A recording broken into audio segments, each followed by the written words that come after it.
Welcome back to Boiler Wild. My name is Eric Johnson. On this podcast, talk about boiler industry topics as well as personal development. Wild is part of the name of the Boiler Wild podcast. Wild stands for work hard, invest in yourself, lead others, and develop yourself into a person of excellence. The people who listen to Boiler Wild are the people who are working hard, they're leading others, they are investing in themselves, and they are developing themselves into people of excellence. That is what I hope for you, for all the listeners. And that is the whole goal of this podcast. Why would I do a podcast about boilers and steam and heat and all those boring things to most of the world? Well, I actually love them. And if you are listening, I hope you do too. But the world is bigger than boilers and heat. And sometimes you just have to play along with the heat and learn how to work in the rest of the world. And not everybody loves boilers and heat, but if you're listening to this, it's okay that you don't love it. It may be part of your job, but being more knowledgeable is never a bad thing. Knowledge is power, especially in today's world where seemingly knowledge is everywhere, and yet every single day, I think we as a society in America, at least where I live, are getting dumber and dumber, and we seem to be regressing. But that is a rant for another day. Today, I want to talk about why boilers, why I like this career path, why it may be for you. If you are listening to this, hopefully you're somewhere in the boiler industry. And by boiler industry, I've had some people say, well, I don't work with boilers. I work with steam production, or I work on the gas side. And I don't know how to summarize the boiler industry. That's the name of the podcast, Boiler Wild. It's kind of like the automotive industry. You can say, oh, I work in automotive, but you can be an upholsterer. You can be an engine builder. You can be, making the rubber for the tires, doing whatever. But at the end of the day, it's for automotive, for a car or a car application, for a transportation application. For the boiler industry, whenever I say I do boiler training, that is the actual boiler unit plus all the connected system. When I think of a boiler, I think of the system and not just the boiler. While you can just have boiler-specific training, and you would typically get that from a manufacturer, when I think of a boiler, I think of the entire system, because if the entire system is not working together and there's an open end or a broken part, the rest of the system will be affected, and you will see signs of that. So in order to understand a boiler system, you have to understand the entirety of the system and all the pieces and how they work together. If you just say, hey, I'm in the steam industry, now you leave out the hydronics part of the boilers. The boiler purist will tell you that a boiler that doesn't make steam isn't a boiler. It is a hot water heater. And, there's all the people online that are like, oh, that's cute. I have a hot water heater too in my house. Ha, ha, ha. Yeah, whatever. Those are still boilers. They heat water, but they don't make it into steam. So if you say I do steam training or I'm part of the steam industry, leave all that out. Low temperature boiler applications. So condensing boilers, that is a huge part of the American market. And that is what a lot of new buildings have. The steam side for heating is definitely diminishing. I don't know by how much, but it's definitely going down. Very rarely do I see outside of residential, but even residential new construction probably is not putting in steam. They're going to be putting in hydronic. They'll be putting in steam boiler for a retrofit for heat. But if you're building a new house and you're having a boiler put in your house, 90+% of the time it's probably going to be a condensing hot water boiler. And that is what I would use if I was building a house, because it allows so many more options for control, and you can kind of vary the temperature here and there and everything. Steam, while it's great for heat, there is nothing better than steam heat. It is finicky. It's hard to control. While a good steam system will work well, just the amount of knowledge required to install a steam heating system correctly and to buy all the radiators and to keep that going correctly, do the constant blow down and maintenance of the steam boiler for a house. It's not something that a new homeowner would choose. If you have the cost of the steam system already spent in your house because your house was built in 1930 and you're just replacing the boiler, steam heat still makes sense. You'll probably be very uncomfortable if you were to take out your boiler and just install a furnace, because the steam heat will heat your house much better than a forced air furnace. But anyways, going back to the boiler side, so boilers do contain hydronics, so I do include that, and you'll see boilers going into schools. Even in Florida where I live, they will put condensing boilers in schools, and you'll use hot water also mixed with chilled water. You'll have hot water lines, you'll have chillers, and you can have chilled water lines on some systems. It depends on what they're doing, but you can heat a building with 100-degree water, 110-degree water, and get all that condensing energy savings that you see advertised, but very rarely people use because they don't condense and pull the latent heat and recover that latent heat. They just send it up the stack because they have too high of return water temperatures. So hopefully you know about that. If not, I did an episode on it. I don't know what the number was, but that was condensing boilers, latent heat, and why 97% boilers are a lie, because they're not actually 97% efficient. They're 97% efficient at 80-degree return water temperature. If you didn't already know that, just scroll back, but that is a common misconception. So if you are buying a boiler and you want 160-degree return temps, you will be wasting your money if you are buying a condensing boiler, because you will not be condensing. Anyways, why boilers? Why HVAC? So a little bit about me.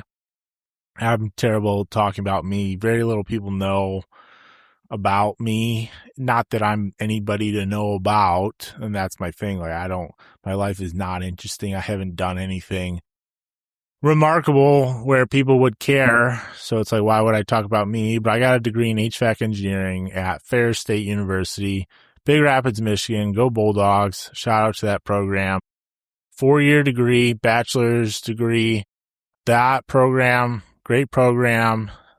And the teachers really cared. All the teachers were ex-industry people. There's plenty of professors that have never actually worked in the area that they teach. That was not the case with the Ferris State HVAC program. All the professors had been in the HVAC industry and had knowledge of it, and some of them consulted on the side for HVAC contractors or whoever, and they were able to talk from their experiences, which is huge when you are trying to learn about HVAC. So I didn't really know much about HVAC, and that gave me a whole range. It was very thin depth, and I'll say thin because, or shallow. I'll say shallow. Very shallow depth because it's only 4 years, and I'm young and in college. You can only learn so much, and you can only get so much experience. So while I learned how to basically design an entire HVAC system and do equipment selection, size pumps, size piping, size ductwork, size fans, do all that stuff, troubleshooting, electrical theory, boilers, everything. While I learned all that, it was very surface level in terms of HVAC industry knowledge. However, that gave me a very wide scope of awareness of what the industry is. And I saw a lot of my classmates getting different jobs here and there. I did controls. So we did building controls and building automation and programming and logic and all that fun stuff. So that was a couple classes. And I had lots of classmates go work for the large OEM controls contractors, or they would go work as design engineers. And I ended up being a service tech after, and a couple friends still that are service techs as well. And being a service tech has benefits. It has lots of drawbacks, but that degree in HVAC engineering technology really allowed me to excel as a service technician because I was aware of a lot of things that I would have not been aware about. And having an understanding of generally how a building works and how the equipment is all going to function together. So if you only know about hydronic boilers and you have no idea what an air handler is, or what a pump is, or how we're modulating flow or modulating air or ductwork, or why ductwork changes sizes, you are going to struggle to wrap your mind around a mechanical room or issues that may be showing up in the boiler. They're not actually the boiler's fault and really a controls contractor issue or something else. However, that education, great. But for most people, they're not going to go to college to get a HVAC specific degree. It's a very limited degree as far as I think there's only 2 colleges in the nation that have a bachelor's degree for HVAC engineering technology, but that's not the whole point. So basically I was a service technician for 7 years right out of college, and I'm single, I'm young. I basically could work as much as I wanted, and I could excel as much as I wanted and move up the ladder. And this is, once again, this is just my experiences, and I would love to hear your experiences. DM me on LinkedIn or email me, eric.johnson@boilerin.com. Love to hear how you got into boilers or your career, whatever you're doing now if you're listening. And what I liked is I had some friends, not in HVAC, not in the trades at all. And they were, working a $50,000, $55,000 job. And some of them were on salary, and they were working, had some accounting people and CPAs. During tax season, they'll work 80 to 100 hours, but they're on salary, so they're not getting paid anymore, which is weird.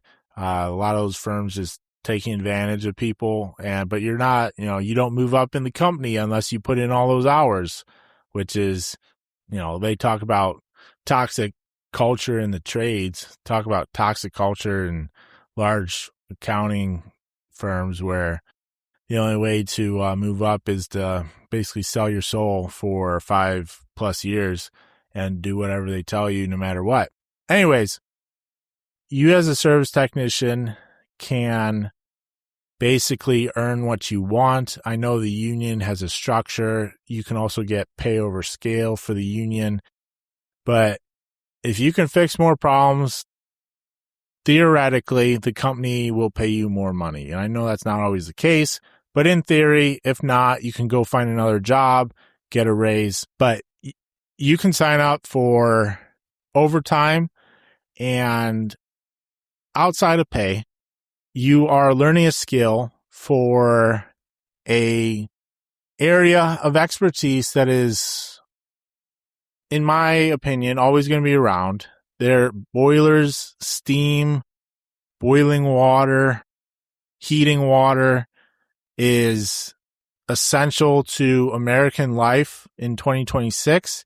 I don't see that changing to the point where the industry will go away. Will it evolve? Yes, but it is largely the same as when it was 50 years ago. Yes, the controls change and all the little stuff changes, but at the end of the day, no matter how fancy we get, we're still just boiling water. Even when we go to nuclear, We're just boiling water in a very fancy way and sending that out to do stuff like spin turbines and make electricity.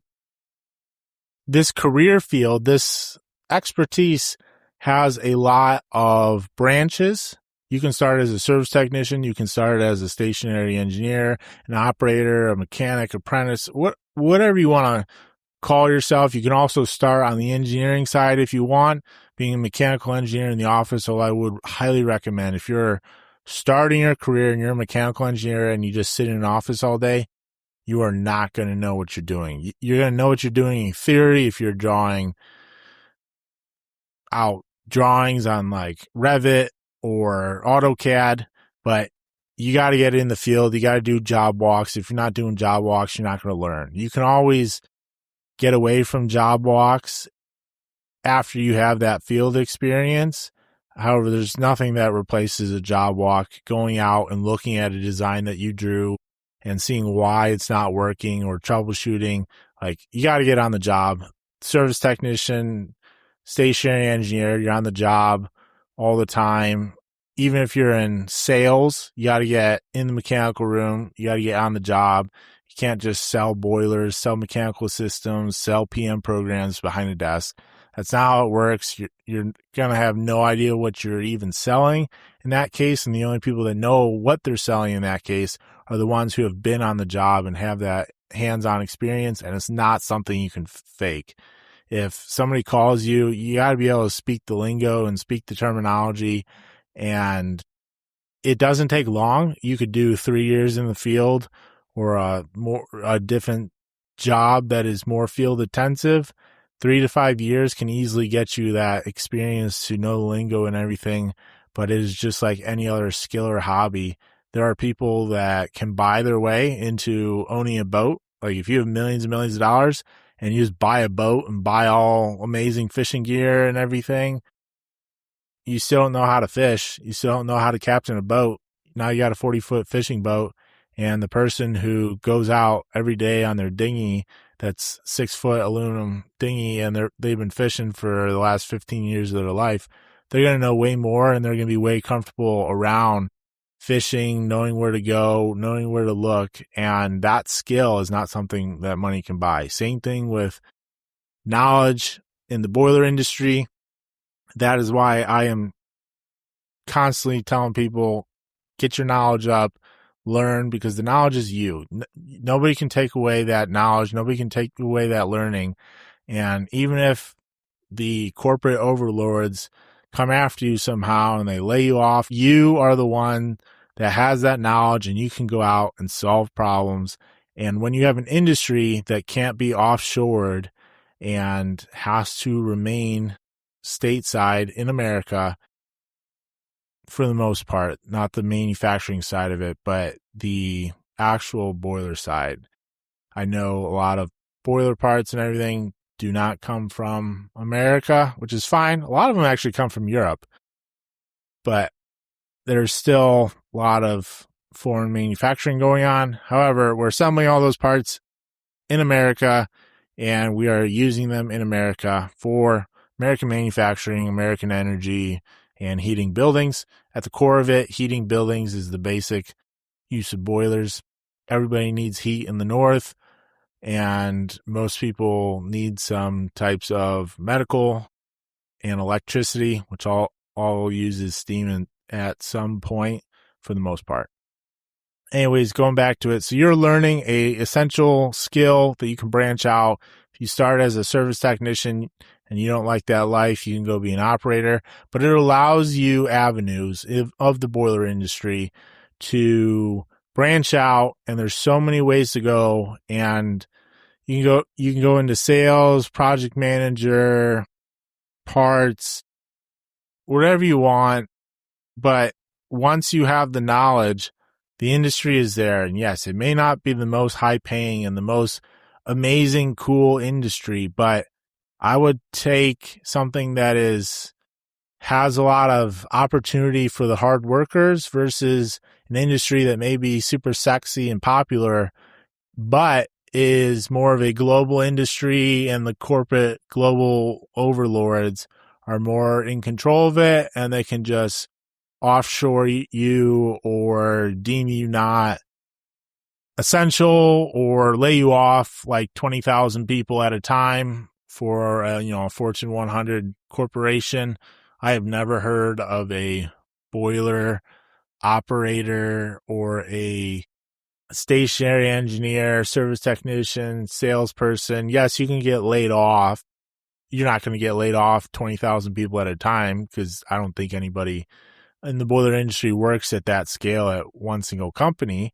But even if you get laid off, you have that skill that allows you to go apply somewhere else. And if you can actually really solve problems instead of just existing, real recognizes real, and other companies will realize that, and you'll get hired. Like, I can call a decent amount of companies right now, and I could get a job because I have a skill and an ability that is in demand, and that in demand ability cannot be offshored. And that is why I like the boiler industry. However, I will also go to bat, and I will say that HVAC in general is great.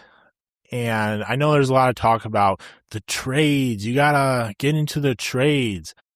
I would highly recommend you specialize. And that's why I like boilers, because the boiler industry is really a subset of HVAC in a way. And I know it's not really, but some parts of the boiler industry is HVAC. But if you're just like, oh, I just do HVAC and I'm kind of know about a little bit of everything and not really a lot of nothing, and I just fix everything. Well, will an employer hire you? Maybe.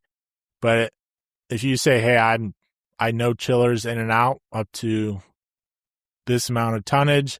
I've worked on this brand. I can talk in depth about this. Hey, I started up air handlers. I started up VRF systems for this. I understand this control scheme. Hey, I'm a building controls person, and I've programmed this many buildings. I understand sequence of operation. I've commissioned these buildings. I commissioned this project. I led this project. Like, there's skills and ability, and you learn specialization even within, like, people think, oh, building controls. Well, there's subsets of building controls and what you're going to learn and know about versus, oh, I just do building controls. If you have a building controls project, call me. Can you get by with that? Yes, but it helps to specialize and be good within your specialization. If you just say, I'm a welder and I just can randomly weld, and I can do MIG and TIG, but I'm not really good at either one, and I can kind of do stick, and I'm 3G certified, but I haven't done a ton of experience, but I just have a little bit of everything experience, versus I'm a really good TIG welder, and I've been taking stainless pipe every single day for the last year, and that's what I'm really good at. Like, that would be a subsection. And, the whole trades thing, not trying to make this a rant, but the whole trades thing, that's fine. But then manufacturing facilities are like, hey, we're hiring experienced welders at $23 an hour. And it's mostly probably MIG welding, and you're just welding some general fabrication parts together. Okay, well, McDonald's and Amazon are also hiring at $23 an hour. So why would somebody who has a welding certificate or an associate's in welding and is trying to be a welder, why would they want to get paid $23 an hour? The biggest pothole that you're going to come across is, so you have this opportunity, you have this specialty, you're in the boiler industry. If you're listening to this podcast, steam, hydronics, you're in HVAC, building controls, you can always branch out.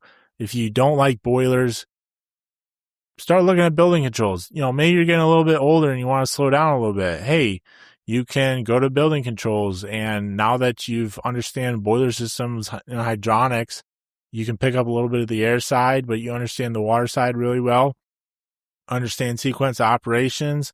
And if you understand a computer and a little bit of programming logic, you can do building controls, and it's a little bit easier on the body, a little bit more mentally exhausting, but there's so many avenues. However, but the number one pothole that you need to avoid is lifestyle creep. And this is the biggest thing with young people I see. And I have been lucky to stay out of this, but it is so tempting. And I understand why people fall in this pothole repeatedly.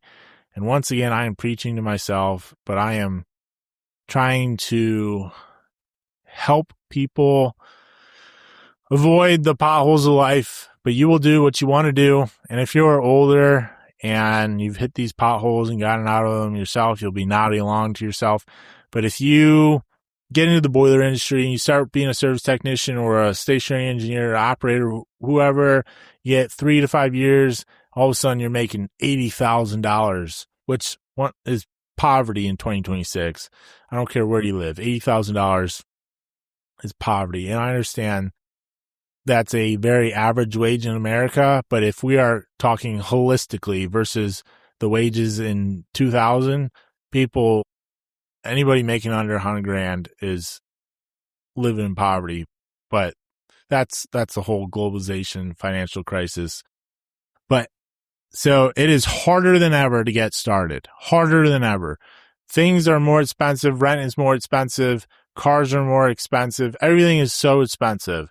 And if you start making a little bit of money and then you go, man, I really want a new truck. I deserve a new truck. I've been working all these hours. I've been getting all this overtime. I'm going to go get a truck. And you go get a truck payment, $800 a month. Oh, I can afford it. I'm making all this money. Yeah, I can do that. And then your rent is $1,500 a month.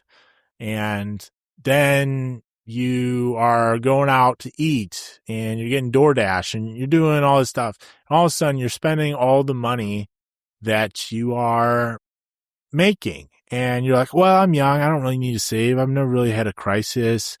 And you don't really know what you don't know. And even if you're older, this applies to anybody at any age. And so then you start getting all these payments and may get a four-wheeler. Oh, it's only $220 a month. I can afford that.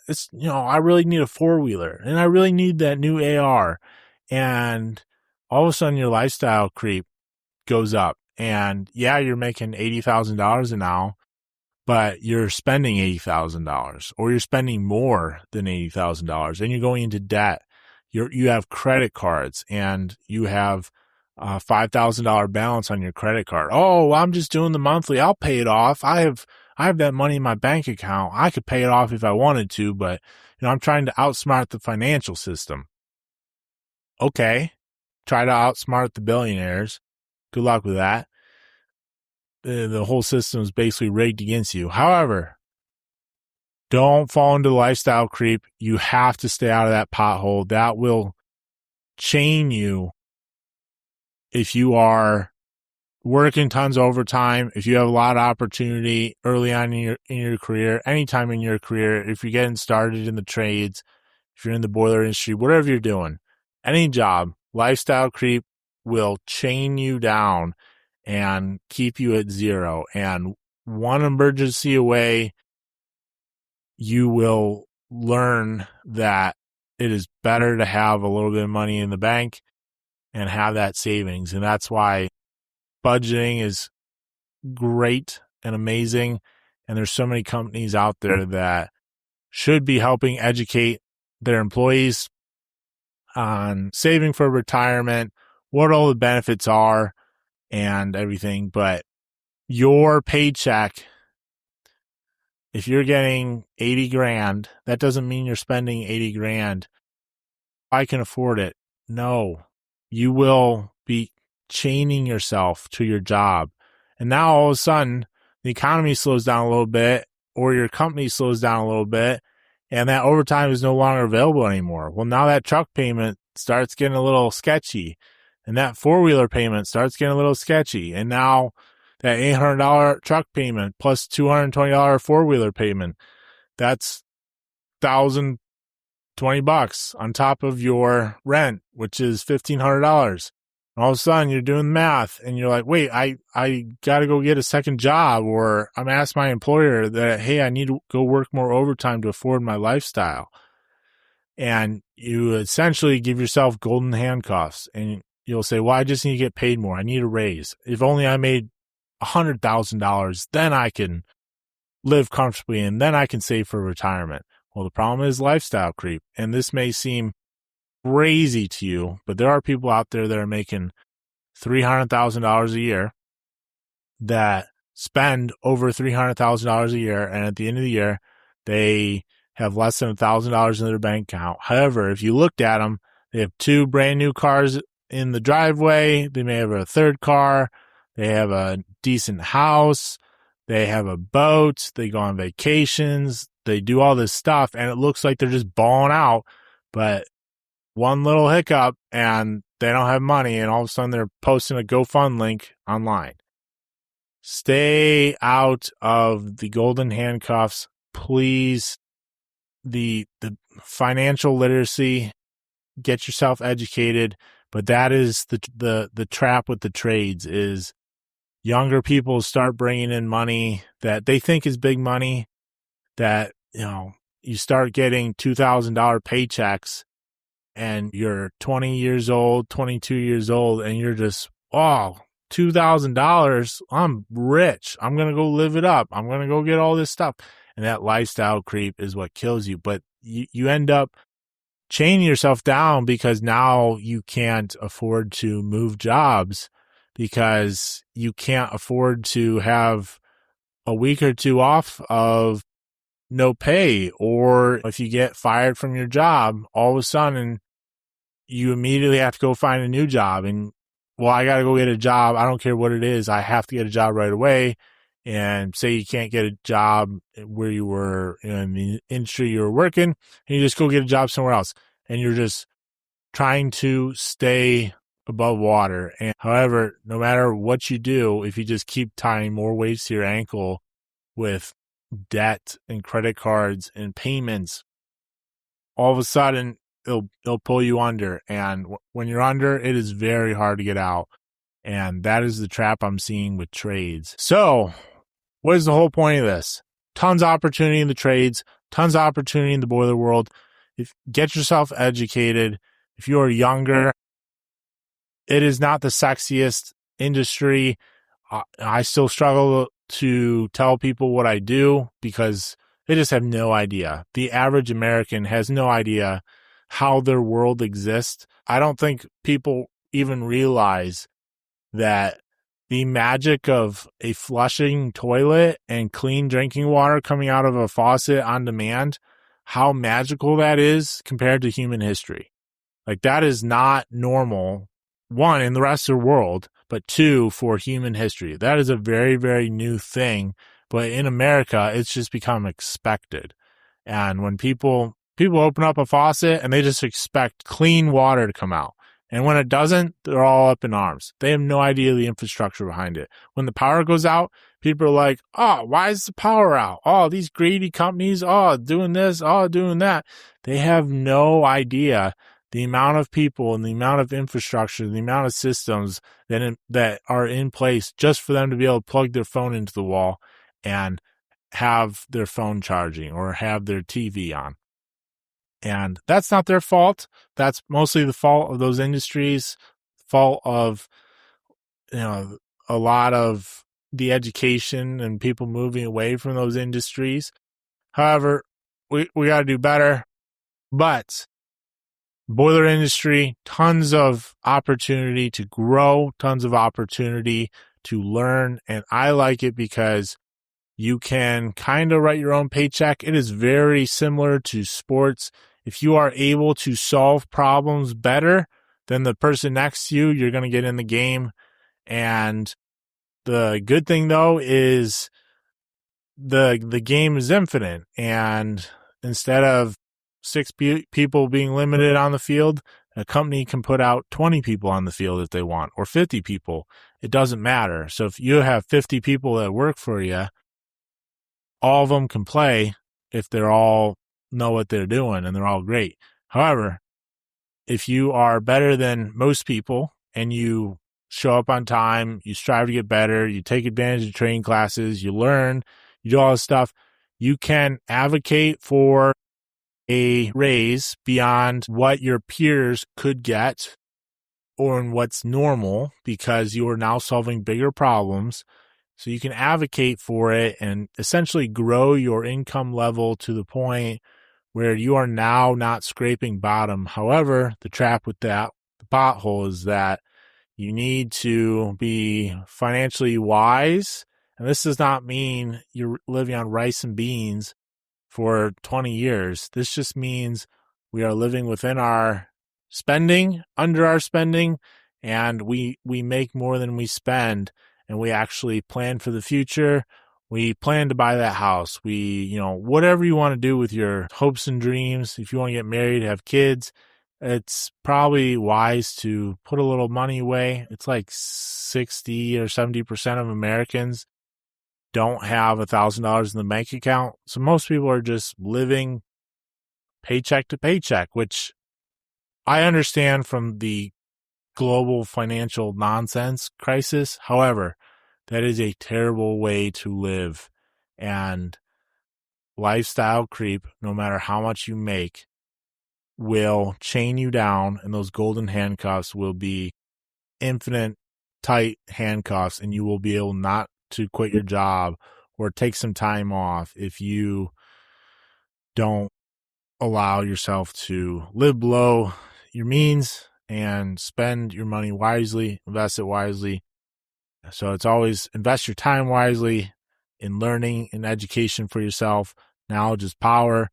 But once you get that money for yourself, you got to be able to use it wisely and to spend it wisely. And that's the people, like when I started Boiler, I was only able to start Boiler because I lived below my means and I saved money.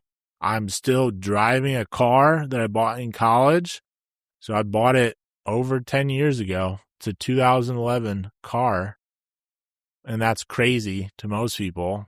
But it's only got 130,000 miles on it. But yeah, do I want a truck? Absolutely. Do I want a sweet house? Absolutely. Do I want a boat? Absolutely. Do I want more toys? Absolutely. But it's living below the financial means of what you can make so that you allow yourself to have opportunity and maybe go on a vacation that is a little bit nicer than most people would. But, it's if you drill holes in your bank account and you load up the subscriptions and the fast food and all that, you can't fill a bucket no matter how much you pour into the bucket.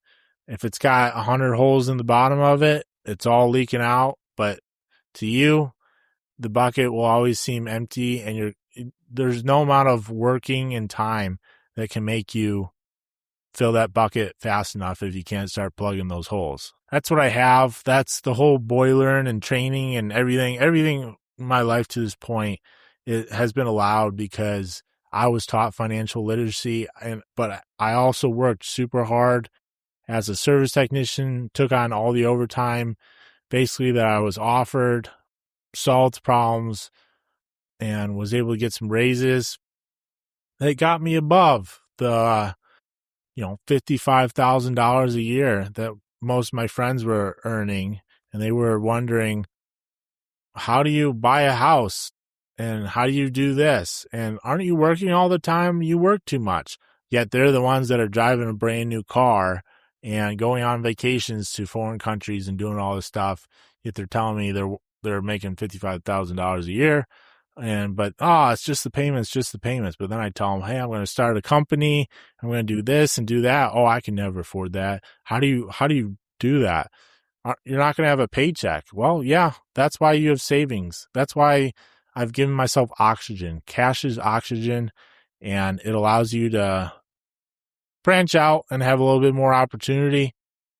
So trades are great. Boiler industry is great. Education is great for everything. HVAC in general, building controls, welding, whatever you want to do, whatever industry you're in. If you have kids that are getting to college age or end of high school and they don't know what to do, there are so many opportunities out there. But the boiler industry has tons of opportunity. It is very a niche industry that is hidden, And so if you become good at what you do, you don't have a lot of competition, and you can kind of write your own paycheck. I will say kinda. I won't go into the rest of that, but it is better than being beholden to some giant soulless corporation and you can't move up because the people above you are still in their position and you only get promoted when somebody leaves, or they just keep putting more work onto you and you never get a promotion, yet the shareholders are profiting every quarter at record rates. Hopefully this was valuable to you. If it wasn't, please let me know. I want some hate mail, but please send some hate mail or some positive hate mail, wherever you want. DM me on LinkedIn, email me, eric.johnson@boilerin.com if you got this far. I want to thank you for listening. I appreciate everybody that listens. This is a small-ish podcast, but just due to the boiler industry is a small-ish place. It's not, I don't have, some culture icon. Never going to get rich and famous off talking about boilers. However, I appreciate every single listener. The trend is always going up every single month for the listeners and the downloads and everything, which I appreciate every single one. And I hope you are all out there killing it, making money, getting better, getting educated, and staying wild.